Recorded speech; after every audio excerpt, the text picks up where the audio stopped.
വള്ളസദ്യക്ക് പോയതിന്റെ ഒരു mini vlog ആയിട്ടാണ് ഞാനിന്ന് വന്നിട്ടുള്ളത്.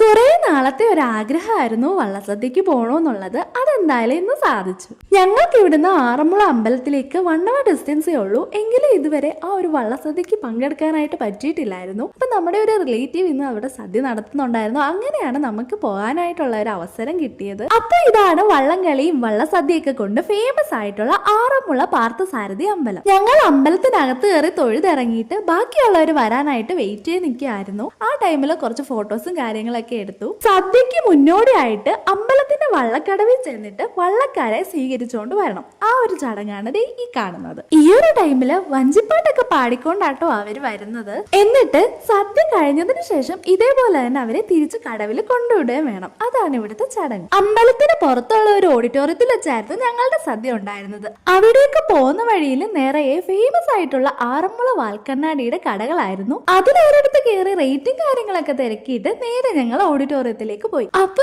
ഇതാണ് ആറന്മുള വള്ളസദ്യ. ഇതിനെ പറ്റിയുള്ള ഫുൾ ഡീറ്റെയിൽസ് അടങ്ങുന്ന ലോങ് വീഡിയോ ഞാൻ ചാനലിൽ അപ്ഡേറ്റ് ചെയ്യാവേ. എല്ലാരും കാണണേ. അപ്പൊ വീഡിയോ ഇഷ്ടപ്പെട്ടെങ്കിൽ ലൈക്ക് ചെയ്യുക, ഷെയർ ചെയ്യുക, സബ്സ്ക്രൈബ് ചെയ്യുക, കമന്റ് ചെയ്യുക. അപ്പൊ അത്രേ ഉള്ളൂ ഇന്നത്തെ വീഡിയോ. ബൈ.